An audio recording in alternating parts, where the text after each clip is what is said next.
Hey folks, this is Vince with Dad's Gaming Addiction, and today we're going to feature a couple of products from Session Zero Games. I'll put a link in the below description for you. So I am currently reviewing a couple of their products, and these products tie into D&D 5e. And personally, I am enjoying D&D. For those of you that follow my channel, that you'll know that I've just finished my very first D&D campaign. I know, it's weird.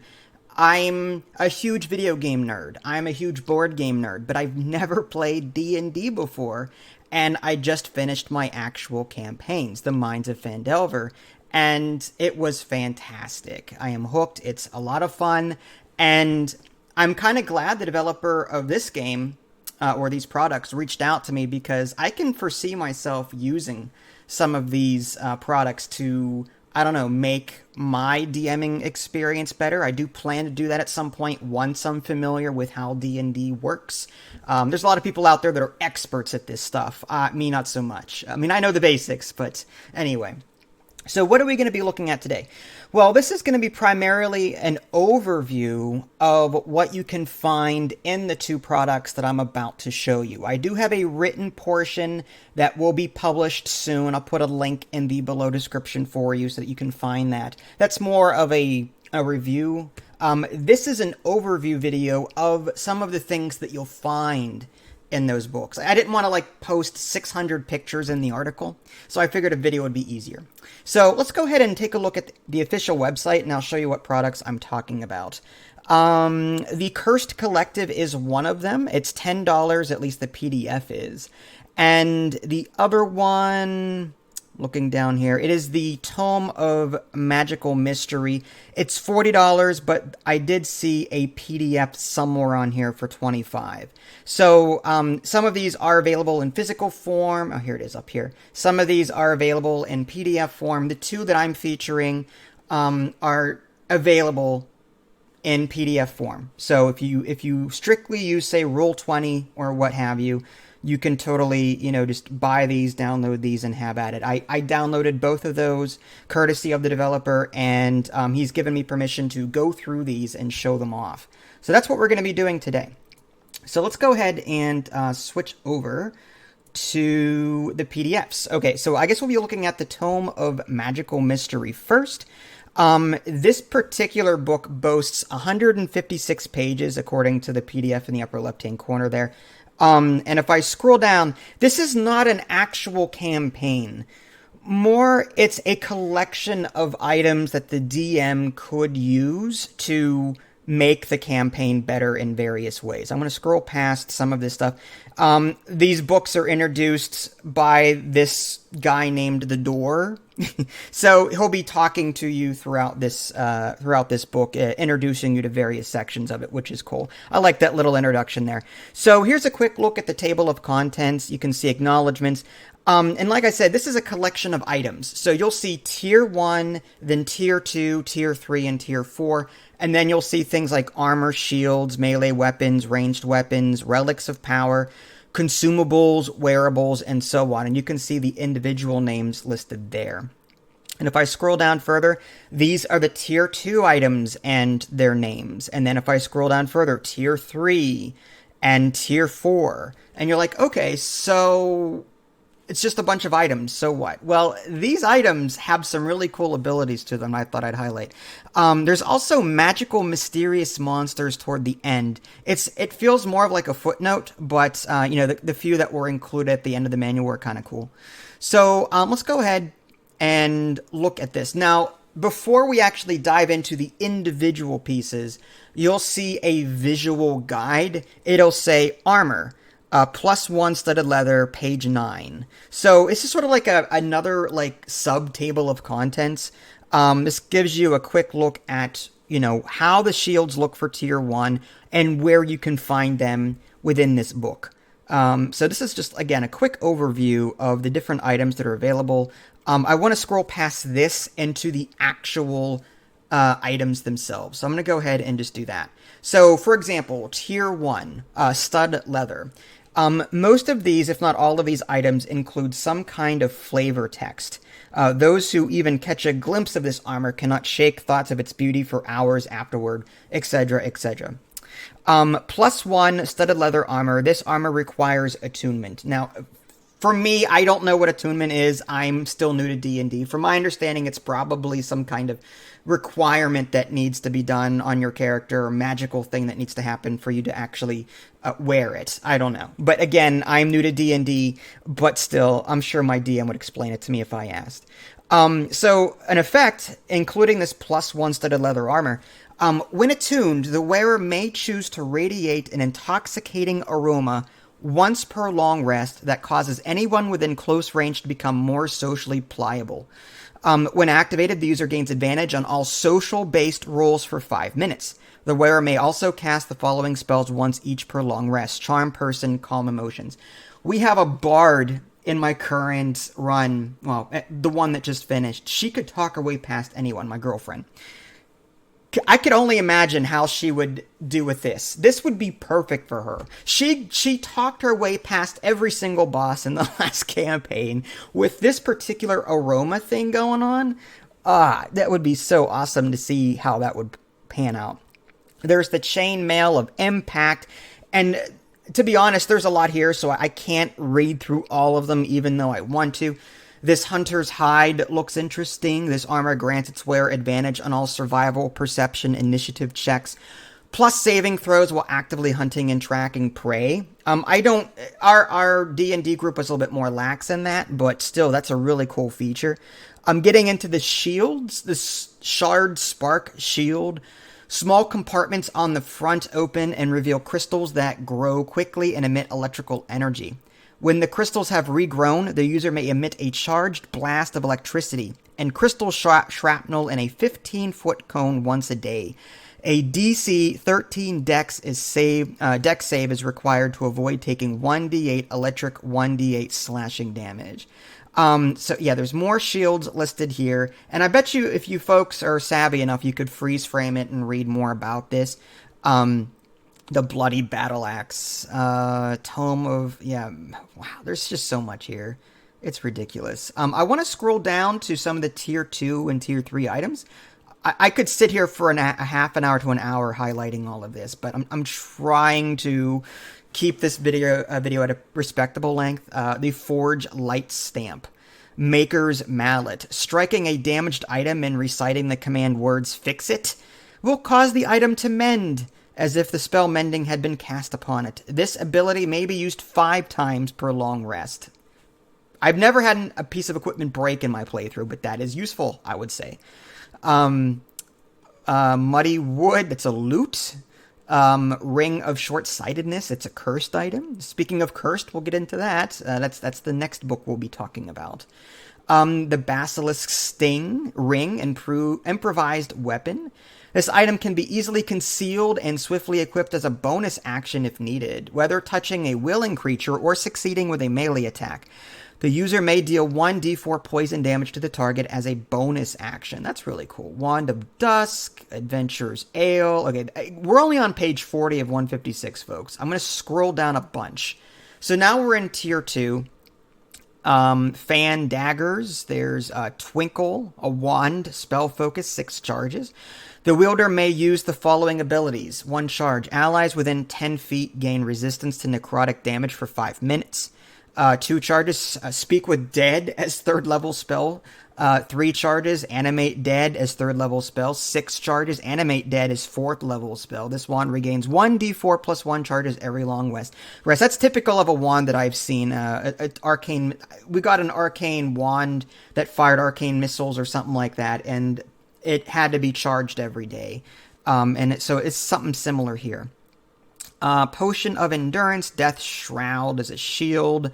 Ancient Wrappings of Enul, Batwing Cloak. Looks kind of sinister there. I'm going to scroll down further and try and get to some of the Tier 3 stuff. Here we are. Crystal Skull of Insight.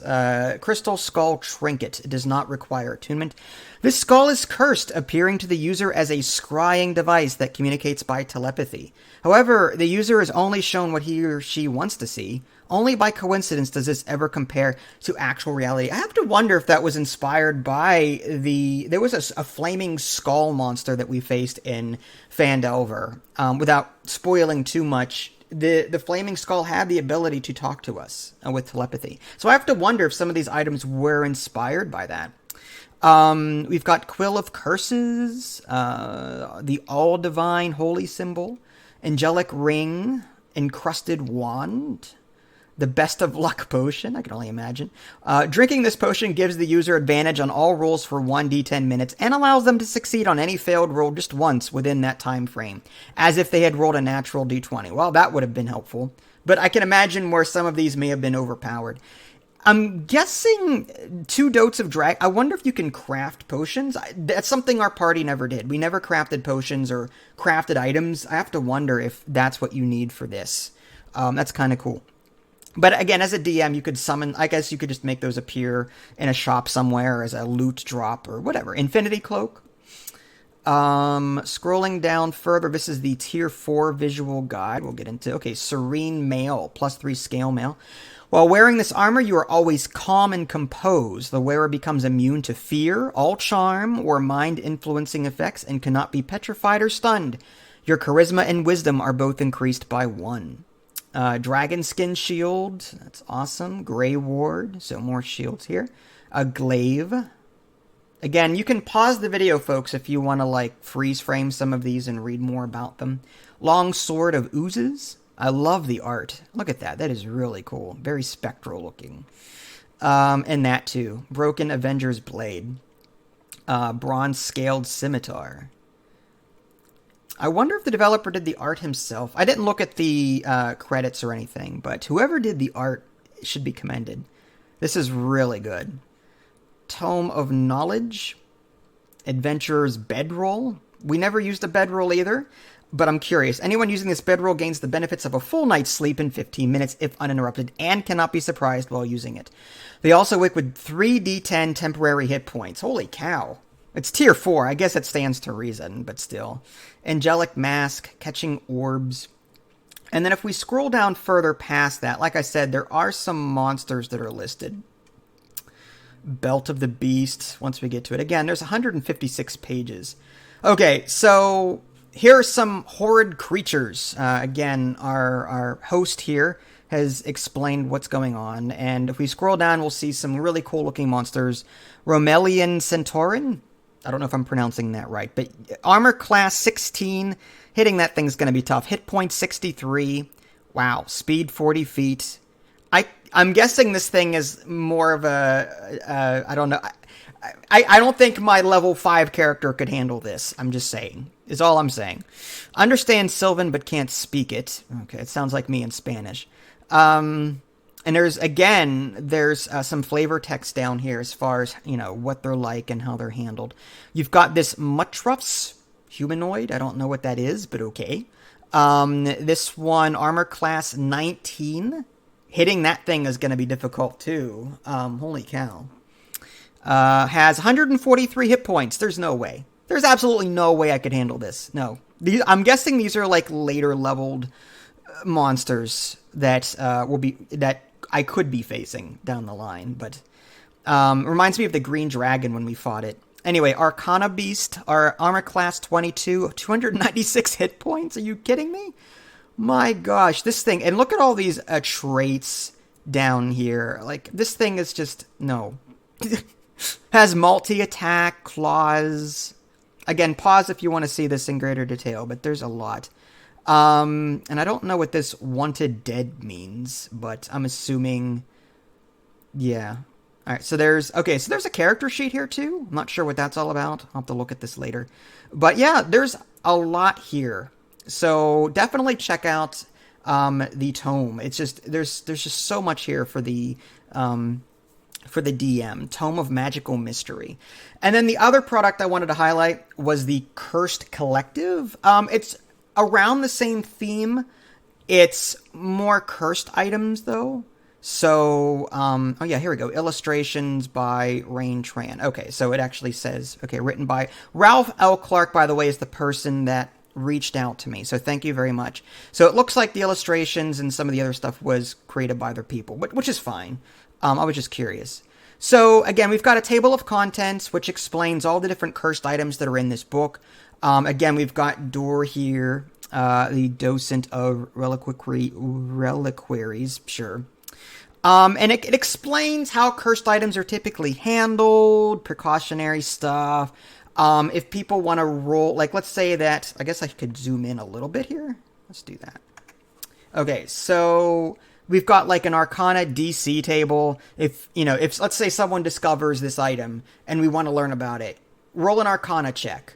Well, if you roll a 1, totally wrong information that misleads the party or enhances the cursed portion of the item or triggers the effects. And then natural 20, exact detailed information is made known that is highly useful. So, yeah, so these items here could be modified depending on this particular, discovery Arcana roll. I think that's really neat. You can remove curses from these items. The book does talk about, how to handle, when you use remove curse or dispel magic or, various effects in game and so forth. You can see that. Example scenarios there. And then further down it talks about, here's a list of all the different items. The Aegis of Ruin, is it? Cursed Shield. This item does not require attunement and binds on touch. The attuned user has resistance to necrotic damage and gains vulnerability to all radiant damage. If reduced to 0 hit points, the user must pass 5, not 3, death saving throws to stabilize. Once per long rest, the user may create necrotic flare and add 1d12 additional necrotic damage to any melee or spell attack. That's not too bad. Some of these cursed items don't seem that bad. Black Ooze Gem is another one. Again, there's a lot in this book. The book is 63 pages long PDF. Boots of Watered Walking. They're cursed items that do not require attunement. Allows the user to continuously water walk, like the 3rd level transmutation. And there's some more detailed information here. Again, I'm trying to keep this moving. Candy Jar of the Gods. And it looks like each of the 3d4 lozenges is a concentrated dose of a random potion. So I guess you'll be just rolling dice and trying to figure out what happens to you. That should be interesting. Love Filter. Invisibility, Levitate, Vitality, Superior Healing, and so on. Circlet of Consequences, Cloak of the Nightwalker. What else do we have here? The Coif of Confusion. Love the art on these. The Cowardly Buckler. Functions perfectly until the user faces weapons or attacks that do bludgeoning damage. When facing such attacks, the buckler moves of its own accord, exposing the user and giving -2 AC.